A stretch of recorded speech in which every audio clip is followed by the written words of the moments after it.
요한복음 12장 20절로 24절까지 말씀을 제가 읽어드립니다. 요한복음 12장 신약성경 제가 가지고 있는 성경책은 168페이지, 신약성경 168페이지 요한복음 12장 20절로 24절까지의 말씀입니다.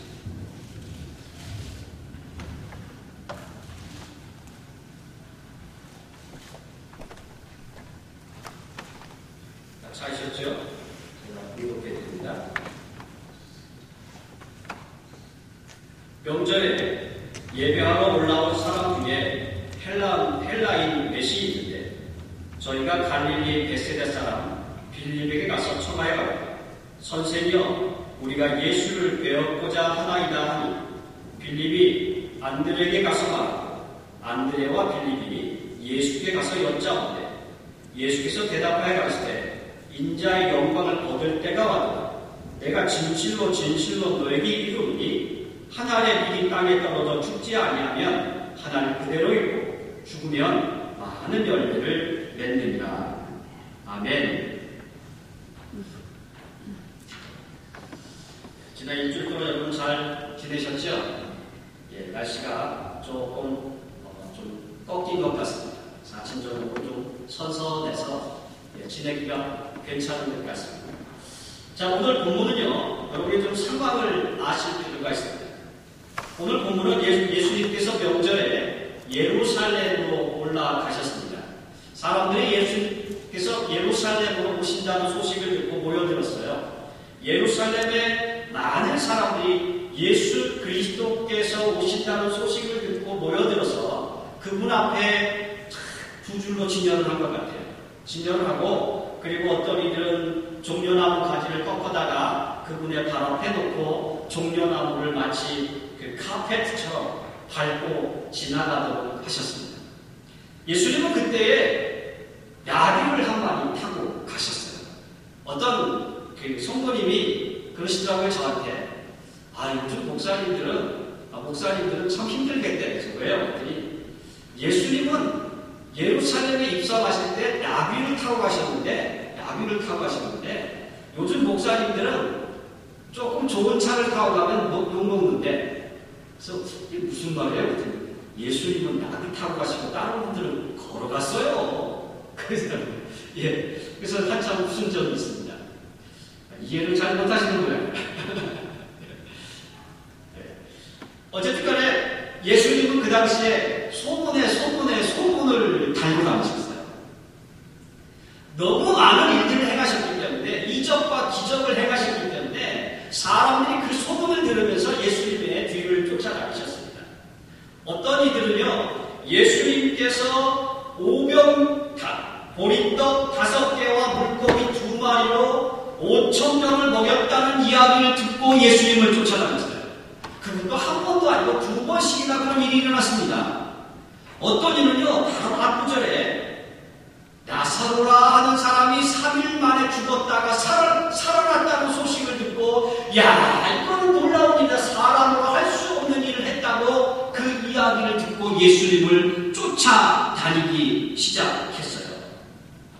많은 사람들이 예수님의 소문을 들으면서 예수님이 예루살렘에 온다니까 수많은 사람들이 모여들었어요. 우리가 읽지 않았지만 바로 윗구절에 보면 예수를 죽이려고 조금 전에 살아난 나사로까지 죽여버리자라고 사람들이, 그 유대의 랍비들이 그렇게 이야기했어요. 그러니까 예수가 행하는 일들이 사람들에게 소문이 나서 너무 많은 사람들이 예수를 쫓아다니니까 서기관과 바리새인과 제사장들이 예수를 죽이기 위해서는 그가 일으킨 기적 자체를 다 거짓말로 만들어야 된다. 그래서 바로 이 구절에 뭐라고 하면 나사로도 죽여버리자. 왜? 나사로는 예수님이 살려낸 분이잖아요. 그러니까 그 사람을 죽여버리냐? 달아야 거짓말이다 라고 말하셨다는 거죠. 자, 그런데 바로 윗구절에 우리가 지금 이제 본문에 읽은 이 요한복음 12장 20절에 보면요, 명절에 예수님이 예루살렘에 올라가는데 흥분된 일이 일어났어요. 제자들이 이제 막 흥분해요. 왜 흥분하지 않습니까? 여기 20절에 보니까 명절에 예배하러 올라온 사람 중에 헬라인 넷이 있었다. 그리고 그 헬라인들이 예수님을 좀 만나자고 해요. 예수님을 만나자. 여러분, 이 당시에 헬라인들은요, 최고 유명한 사람. 이 당시에 헬라인이라고 하면 철학적으로, 지식적으로, 사회적으로, 그리고 그 지배층에 위치한 사람들이었어요. 그렇기 때문에 헬라인들이 만나서 이야기를 하는 사람들이라면 그 사람들은 헬라 사람들이 뭐라고 생각하면 수준이 굉장히 높은 사람들이에요. 지금 헬라인들이 넷이 와서 빌립에게 말하는 거, 빌립씨, 당신의 선생 예수를 우리가 좀 만나서 이야기를 하고 싶습니다. 그랬더니 빌립이 깜짝 놀래가지고요, 곧바로 예수님이 가야 되는데 너무 흥분해버린 거야. 이야, 헬라 사람들이. 그리고 빌립이 예수님께 하고 누구에게 가냐면 여기 안드레에게 갔어요. 안드레가 그 얘기 듣고 그래? 그리고 예수님에게 간 거예요. 혼자 가지 않고 빌립이 쫓아갔어요. 빌립이 쫓아갈 이유가 있습니다. 왜냐하면 본인도 예수님의 후각을 한번 얻고 싶었다는 거죠. 자, 헬라 사람들이요, 예수님을 만났다는 이야기는 이미 예수님의 유명도가 이스라엘을 넘어서 세계를 향하여 나가고 있었다는 것입니다. 그러니까 이미 예수님이 세계적으로 유명인사가 되고 있는 거예요. 그렇죠? 헬라 사람들이 찾아와서 이야기할 정도니까, 와, 드디어 예수님 당신 떴습니다. 요즘 말로 말하면 당신 떴습니다. 요즘 아이돌이라고 했잖아요. 아이돌이 막 그냥 난리가 나요. K-pop 난리 났잖아요. 당신 떴습니다. 이제 내가 당신을 쫓아다녔는데, 예수님 당신을 쫓아다녔는데, 이제 조금 보람이 생기네요. 그런 거예요. 지금 이 제자들이 흥분했어요. 난리가 났어요. 예수님, 이제는 걱정하지 마시고 보십시오. 여기 예루살렘의 수많은 군중들이 당신을 찬양합니다. 당신을 쫓아다닙니다. 이제 당신의 말 한마디면 이 사람들이 다 당신 앞에 머리를 숙입니다. 그뿐입니까? 헬라인들까지도요. 제자들이 아니라. 자, 그런데 여기 23절에 보십시오. 예수님이 거기다가 부채질하는 건데, 지금 기름이 지금 쏟아졌는데 거기다 성냥 딱 해서 불 붙이는, 제자들의 마음이 더 크게 불 붙여져요. 아주 잠깐이지만 23절에 뭐라고 말합니까? 예수께서 대답하여 하실 때 인자의 영광을 얻을 때가 왔구나. 여기까지 말이 끝났으면 이제 끝난 겁니다. 예수님이 이제 내가 그럼 영광 얻을 때가 온 거야? 이제 이런 거죠. 예? 그 얘기를 들었던 제자들의 마음은 어떻겠습니까? 난리가 났을 거죠. 드디어 예수님이 영광 받을 때가 와서, 그럼 나도 예수님을 쫓아다니는 보람이 있어? 그러면 누구처럼 좌청룡 우백호 할 거야? 네? 야, 나는 오른편에 어떤 사람 좌편에, 그럼 나는 하나님 나라 임할 때 나는 뭐 하지? 막 흥분의 동아리가 된 거예요. 그런데 갑자기 그 흥분의 동아리 속에 있는 제자들에게 참고를 확 했어요. 그게 오늘 함께 나눌 24절의 말씀. 요한복음 10장 24절에 이렇게 말합니다. 내가 진실로 너에게 이르노니 한 알의 밀이 땅에 떨어져 죽지 않으면 한 알 그대로 있고 죽으면 많은 열매를 맺는. 흥분된 제자들이 갑자기 그 얘기를 들으면서 혼란스러웠어요. 아니, 하나님 주님 영광을 이제 받을 때가 왔다고 그러는데 갑자기 죽겠다니요, 미랄이 땅에 떨어져 죽어야 된다니요, 이게 무슨 말입니까? 흥분됐어요. 갑자기 흥분이 사라지기 시작했어요. 그리고 눈을 크게 뜨고 아마 바라보지 않을까 싶습니다. 여러분, 종자라는 말을 들어보십니까? 이 종자라는 말을 여러분 아마 들어보셨을 거예요. 그죠? 사람들은 이 종자라는 단어를 사용해서 아주 재밌는 말들을, 용어들을 요즘 만들어냈습니다. 종잣돈. 그죠? 종잣돈. 여러분, 종잣돈 아시죠? 예. 저희 좀 보세요. 종잣돈 아시죠? 예. 종잣돈. 또 이런 말이 있습니다. 종자비전. 이런 말도 있어요. 종자전략. 사람들이 종자라는 단어를 써서요, 종잣돈, 종자비전, 종자전략, 또 종자 이런 얘기를 참 많이 요즘 씁니다. 특별히 기업체에서 이 종자라는 단어를 굉장히 많이 사용해서 그 직원들을 막 격려하는, 그러한 모습들이 많습니다. 아마도 이러한 종자라는 단어를 사용하면서 나를 만들어낸 사람들은 이러한 생각을 했을 겁니다. 어떤 일을 시작할 때 가장 필요한 기본적인 요소들이 얼마나 중요한가, 그것을 강조하기 위해서 종자라는 말을 붙여서 단어를 만들어냈던 거죠. 종잣돈이 필요하고, 어떤 일을 하려면 종잣돈이라는 게 좀 필요하고요. 그죠?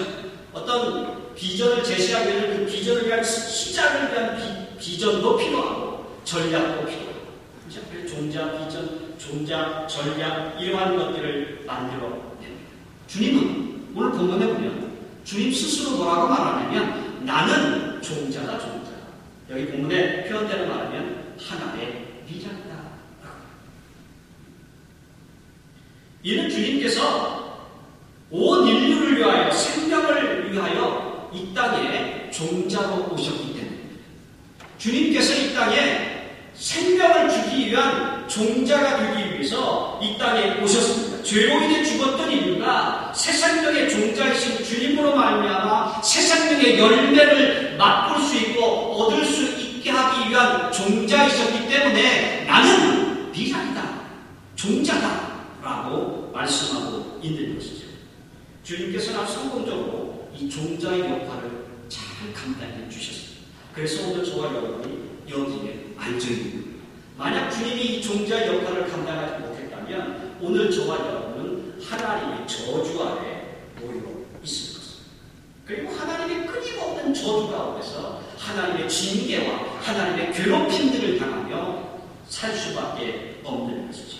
자, 이뿐입니까? 오늘 본문은 너희가 그 종자다 라고 미련이다. 예수 그리스도께서 우리에게 가시면서 너희가 이 일을 꼭 감당해야 한다라고 말씀하고 계시는 것이죠.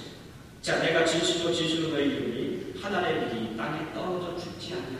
자, 그렇다면 여러분, 종자가 어떠한 역할을 해야 하는지, 여기 아주 귀한 말씀들이, 짧은 말씀이지만 여기 24절의 말씀 가운데 그런 기능들이 있습니다. 자, 여기 보세요. 24절에 중요한 말씀이 있는데, 하나의 일이 땅에 떨어져라고 하는 거죠. 종자가 되기 위해서는 가장 중요한 일이 있어요. 그게 뭐냐면 땅에 떨어지는 거예요. 땅에 떨어지는 겁니다. 종자가 그냥 농부의 손에 있어가지고는 종자로서 역할을 못해요.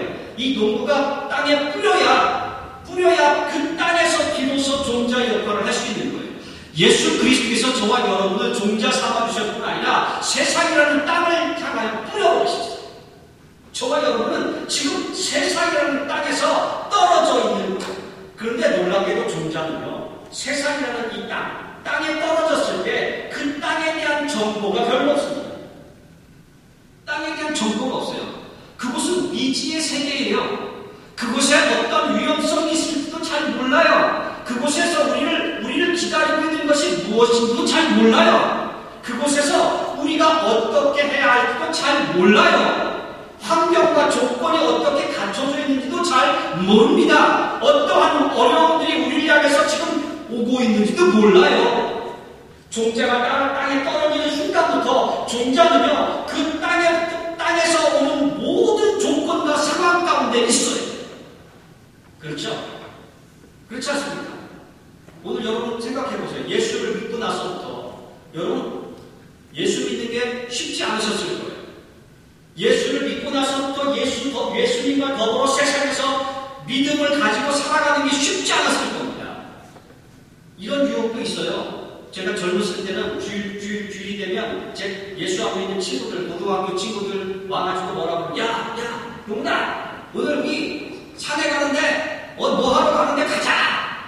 토요일 저녁부터 난리가 났어요. 제가 주일날은 무슨 일이 있어도 교회를 가는 걸 알면서도, 예배는 절대로 빠지지 않는 걸 알면서도, 우리 친구들이, 야, 너는 주일만 되면 신사가 된다고요. 주일날은 내가 가지고 있는 것 중에 제일 좋은 옷을 입고 교회를 가고, 그러니까 너는 주일만 되면 신사가 된다. 그렇게 저를 비꼬면서 말해도 주일날 되기 전에 토요일부터 벌써 예배 못 가고. 그런데 여러분, 그럼에도 불구하고 종자된 저와 여러분들이 어떻게 믿음을 지켰습니까? 그런 상황 속에서도 믿음을 지키며 오늘 또 예배하는 것에 참 여러분 스스로에게 이렇게 말해야 돼요. 나 정말 잘났어. 그렇게 말씀하셔도 됩니다. 나 정말 잘났어. 땅의 모진 조건과 환경 그리고 어떤 위험 가운데서도 여러분 열매를 맺기 위한 기반을 만들어내는 것, 그것이 종자입니다. 우리 원형교회가 시작하면서 저희는 종자가 많지 않았어요. 예, 우리 지금 저와 주위에 계신 우리 임집사님하고 저희 가정이 예배를 시작했어요. 원형교회라는 아주 정말 작은 모임을 시작했습니다. 예, 참 이 말고 이 조그마한 교회, 제가 우리 임집사님한테 그런 말씀드리, 정말 이 조그마한 교회가 한 500명 이상 모이는 교회 같아요. 제가 그런 농담을 종종 했습니다. 그럼에도 불구하고 끝까지 지금까지 변함없이 종자의 역할을 해주고 계십니다. 여러분 칭찬할 만하지 않습니까? 이제 하나님께서 여러분에게 종자의 역할을 맡겨주셨어요. 이 원형교회의 종자 역할을 맡겨주셨고요. 이 세상을 향하여 종자가 되라고 맡겨주신 줄로 믿습니다. 조건과 환경을 따지지 마십시오. 미랄이 땅에 떨어지는 순간부터 그 미랄은 그곳에서 열매를 맺기 위한 기반을 만들어내야 합니다. 그곳에서 어떠한 일들을 행하는지 몰라요. 그러나 그곳에서 자기 스스로 자기에게 주어진 상황들을 헤쳐나가야만 합니다. 그 스스로 믿음을 가지고 하나님이 농부가 뿌렸기 때문에 그 농부에게 기쁨을 주기 위한 기능들을 행해야만 해요. 세상이라는 땅에 주님이 떨어지셨던 것처럼 오늘 저와 여러분도 주님에 의하여 세상이라는 땅에, 원형교회라는 땅에 떨어졌습니다. 그리고 이제 하나님이 기대하시는 열매들을 맺어야만 합니다. 성경은 분명히 이렇게 결론을 내립니다. 내가 끝날에 그 열매를 보고 그들을 알리라. 여러분, 끝날에 주님께서 저와 여러분의 열매가 무엇인지를 보고 판단하신다네요. 그 열매를 보고 내가 상급을 결정할 것이다. 라고 얘기죠. 여러분, 오늘도 수고하고 예배하는 것, 이것도 종자로서 이미 하나의 열매를 맺은 줄로 믿습니다. 이 상급이 커요. 상급이 커요.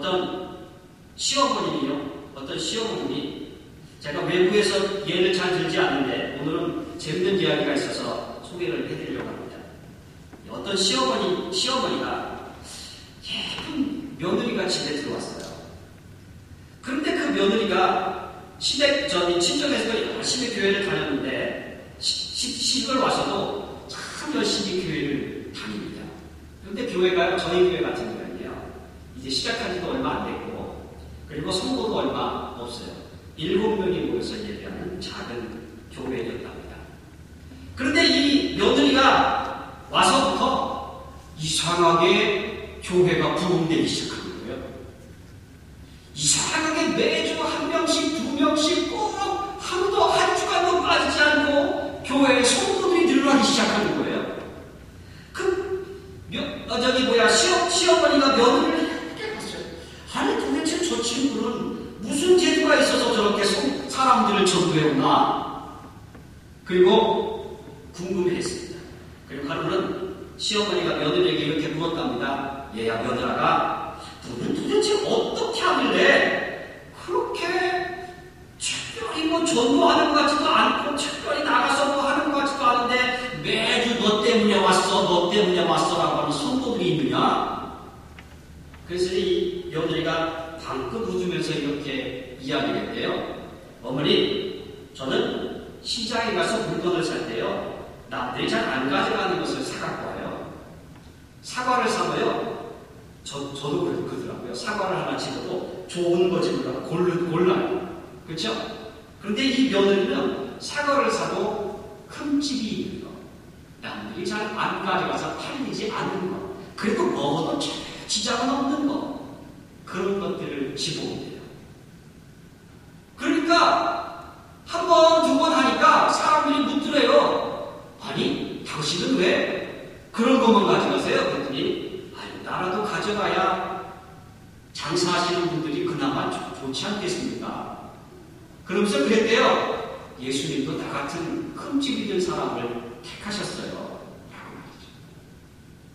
그 이야기를 듣고 소문이 난 거예요. 이집 가는 사람, 야, 저 예수 믿는 사람이구나. 저 교회 어디래? 그래서 그 교회에 매주 그렇게 등록 성도들이 나타났다는 거죠.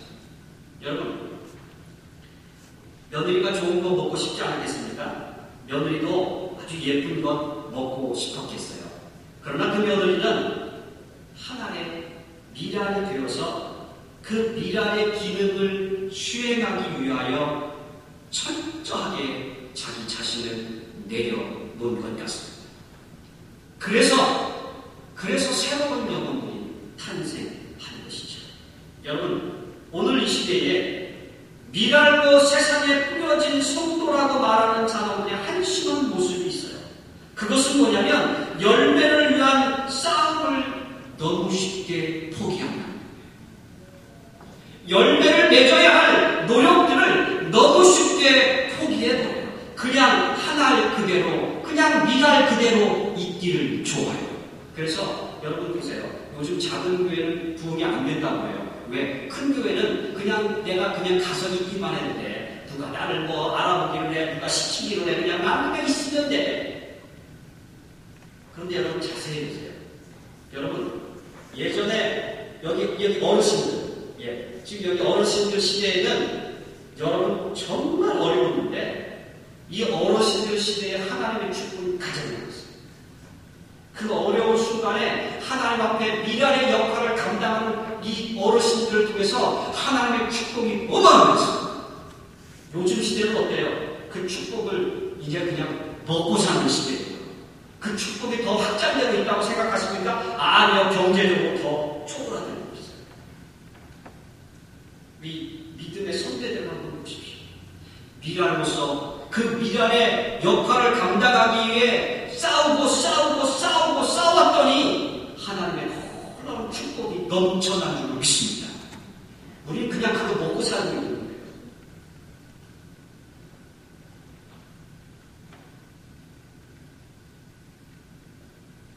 세상이라는 땅은요, 또는 원형교회라는 땅에는 때때로 우리의 열심을 빼앗아가는 조건들도 있습니다.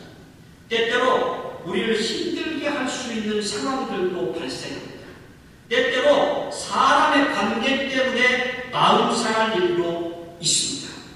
교회 안에서조차도 말이죠. 원형교회라는 곳이 앞으로 교회가 이 원형교회라는 땅에 열매로 믿음의 알곡들로 떨어졌을 때에 열매를 맺기 위해 수고와 열심을 내지만 때때로 이러한 힘들고 어려운 일 때문에 우리의 믿음이, 우리의 알곡이 흔들릴 수 있어요. 그래도 여러분 포기하지 않기를 주님의 이름으로 간절히 축원합니다. 끝까지 미랄로서 열매를 위한 조건과 기반을 만들어내는데 포기하지 마십시오. 그리하면 성경은 이렇게 말씀합니다. 내가 영원토록 너희와 함께할 것이다 라고 말이죠. 믿으시길 바랍니다. 저희 교회는 아멘이 너무 없어. 아멘. 사명감이 필요하지 않을까요? 하나님 나라의 상급을 얻기 위한 사명감. 내가 이 교회의 미랄이라는 사명감. 나로 인하여 생명의 열매가 맺힐 것이라는 사명감. 여러분 그 사명감이 필요할 것입니다. 그 사명감 때문에 주님도 포기하지 아니하시고 십자가까지 지신 줄로 믿습니다. 이 원형교회는 땅에 저와 여러분은 미랄로 떨어졌어요. 자, 두 번째, 이제 본문은 이제 결론을 내리면서 이렇게 말씀합니다. 땅에 떨어져 죽지 아니하면 한 알 그대로 있고 죽으면 많은 열매를 맺느니라. 본문은 주님은 계속해서 본문을 이어갔습니다. 지금 흥분된 제자들에게 세상의 영광을 바라보며 세상의 놀라운 축복을 바라보며 그것에 관심을 갖고 있던 제자들에게 갑자기 엉뚱한 말씀을 하시면서 그들의 힘을 쭉 빼는데 더 힘 빠진 소리를 해요. 어떠세요? 야, 너 죽어야 된대. 뭐라고요? 죽어야 돼.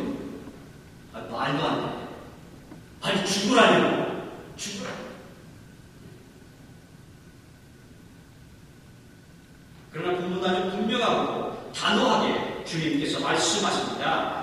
한 알의 밀이 땅에 떨어져 죽지 아니하면 한 알 그대로 있고 죽으면 많은 열매를 맺느니라. 본문을 준비하면서 이 씨앗이 떨어졌을 때 어떻게 발화 과정을 거쳐서 어떻게 열매를 맺을까 하는 것에 대해서 좀 연구를 했어요. 그랬더니 이렇더라고요.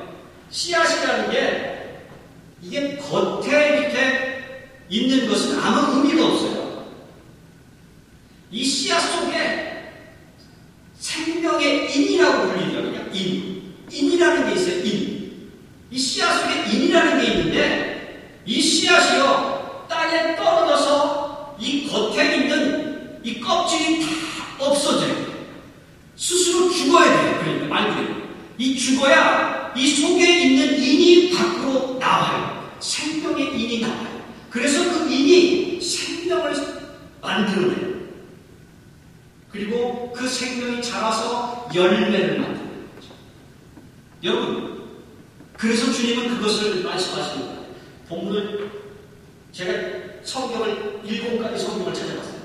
헬라어 성경, 그 다음에 70인 번역 성경, 영어 성경, 또 무슨 쉬운 성경, 7가지 성경을 찾아봤는데 7가지 성경, 왜냐면 저는 때때로 어떤 설교를 들었냐면 썩어져야 됩니다라는 설교를 들었기 때문에 왜 본문에 죽지 아니하면이라고 했는데 그것을 썩어지라고 설교하고 있습니까? 어떤 목사님들은 그래서 그것을 찾아내기 위해서 성경을 7가지 성경들을 찾아봤어요. 그런데 한 구절도 썩어지라는 말은 없더라고요. 그래서 단어 자체를 찾아봤어요. 죽는다와 썩는다의 차이점이 뭘까? 썩는다는 부패하는 것입니다. 죽는다는 죽어서 사라진다는 의미를 갖고 있어요. 썩어버리면요, 부패해서 아무것도 할 수가 없어요. 죽은다는 것은 내 자신의 껍질이 완전히 없어져 버리는 거예요. 없어져서 이 안에 생명이 만들어내는 인이라는 게 생명의 인, 씨앗의 인이 나타나서 그래서 그것이 살 수 있도록 만드는 것이죠. 썩는 게 아니에요. 여러분, 우리는 썩는 게 아니에요. 성도는 썩는 사람이 아니라 죽는 사람이에요. 여러분, 이것은 무엇을 의미하냐면 오늘 저와 여러분의 자아, 나라는 사람, 여러분이 가지고 있는 교육적인 배경, 그죠? 내가 많이 배웠어요. 그 교육적인 배경, 그거 하나님 앞에서 의미가 없는 거예요. 그거 잘났다고 성경 공부 너무 많이 해가지고, 그죠? 성경 공부 많이 해서 사람들 앞에 나 성경 공부 많이 했으니 이러고 그거 자랑할 거 없다고. 내가 죽지 않으면 내 속에 있는 그리스도가 살 수가 없다는 것을 믿으십시오. 내가 죽지 않으면 나를 위해서 십자가에 돌아가시고 내 속에 생명을 만들어내신 생명의 인이 되신 그 주님의 빛이 밖으로 태어날 수 없어요. 왜? 나라는 껍질이 그것을 다 가려버리고 있으니까. 이제 나라는 껍질을 벗어야 돼요. 며칠 전에 참 안타까운 소식을 들었습니다. 너무너무 안타까워서 제가 그 소리를 들으면서 무릎을 쥐고 통곡을 했어요. 왜냐하면 지난 10여 년 동안 잘 성장하던 교회가 단 3개월 만에 무너지는 이야기를 들었기 때문에 사탄의 전술 전략이 너무나 쉽게 그 교회를 무너뜨렸어요. 그 이야기를 들으면서 제가 사탄의 전술 전략을 파악했어요. 아주 간단하더라고요. 뭐냐면 너 잘났어 전술, 너 잘났어. 그 교회에 딱 두 사람이 그 교회를 10여 년 동안 이제 100명이 넘어가는 교회로 만들었는데 3개월 만에 딱 두 사람이 문을 닫게 만들었어요. 그리고 그 교회 이름조차 사라지게 만들었어요. 뭐냐면 너 잘났어요. 가만히 얘기 들어보니까 너 잘났어요. 내가 최고야. 너 아니면 안 돼. 야, 네가 말해야지. 네가 앞장서야지. 목사가 뭘 하면 네가 반대도 해보고 네가 뭐 해야지. 너 아니면 안 돼. 너 정말 잘났어. 이 사탄의 전술 전략에 빠진 거예요. 단 두 사람, 장로분과 그리고 그 교회 집사 한 분이 서로 너 잘났어 싸우다가 성도들 앞에서 예배 시간에 벌떡 일어나서 이놈 시키 저놈 시키 그리고 싸웠대요. 성도들이 어떻게 하겠어요? 그 교회에 계속 붙어 있겠습니까? 못 붙어 있어요. 10여 년 동안 그렇게 성장하던 교회가 참 어려움도 많았을 거라고 생각하는 그 교회가 단 3개월 만에 이름도 흔적도 없이 사라지고 말았습니다. 더 안타까운 것은 그 중에 약 70명이나 되는 성도가 아직도 교회를 다니지 못하고 있다는 것. 사탄의 전술조련은 너무나 간단했어요. 너 잘났어. 여러분, 주님보다 잘나신 분 계십니까? 오늘 본문에 주님보다 더 잘나신 분 계십니까? 그러면 나서도 상관없을 것 같아요. 내가 생각해보기에 주님보다는 못났어. 그러면 그냥 가만히 계시는 게 최고. 내가 죽어야 주님이 살기 때문에. 내가 죽어야 오히려 많은 열매를 맺는다고 본문은 그렇게 우리에게 선포하고 있습니다. 하나님의 일은 나라는 껍질을 벗을 때 비로소 많은 열매를 맺게 되어 있어요. 미랄이 땅에 떨어져서 자신의 껍질을 벗기지 않으면 생명의 눈은 밖으로 나오지 못합니다. 그냥 그 껍질이 쌓여져 있어서 아무것도 할 수 없어요. 바울은 이러한 원리를 이렇게 설명합니다. 내가 그리스도와 함께 십자가에 못 박혔나니 그런즉 이제는 내가 사는 것이 아니요 오직 내 안에 그리스도께서 사시는 것이다. 이제 내가 육체 가운데 사는 것은 나를 사랑하사 나를 위하여 자기 자신을 버리신 하나님의 아들을 믿는 믿음 안에서 사는 것이다. 아멘? 아멘. 이제는 내가 사는 게 아니에요. 내가 사는 게 아니에요. 나를 위하여 십자가에 돌아가신 그분께서 나를 위하여 살고 있다는 것을 오늘 저와 여러분은 세상에 보여줘야만 돼요. 나라는 껍질을 다 벗어버리고 나를 위하여 십자가에 돌아가신 그 십자가의 능력을 세상에 선포해야만 해요. 나를 변할 수 있는 그 능력을 말이죠. 하나님 앞에서 복음 앞에서 내가 드러나는 순간 우리는 세상 사람들이 보기에 요란한 빈수레 같습니다. 삐걱삐걱 듣기 싫은 소리를 바라는 빈수레. 아무것도 없는데 소리만 요란한 사람들. 그래서 어떤 사람이 그런 거예요. 천국 갔더니 성도들이 보이지 않더래요. 그런데 희한하게 천국 갔더니 입만 죽은 입만 있더래요. 그런 소리 들어보셨죠? 네? 이 죽은 천국에 잔뜩 있고 아무도 안 보이더래요. 왜? 말은 그렇게 기가 막히게 빈수레가 일어나는 것처럼 삐걱삐걱 말은 참.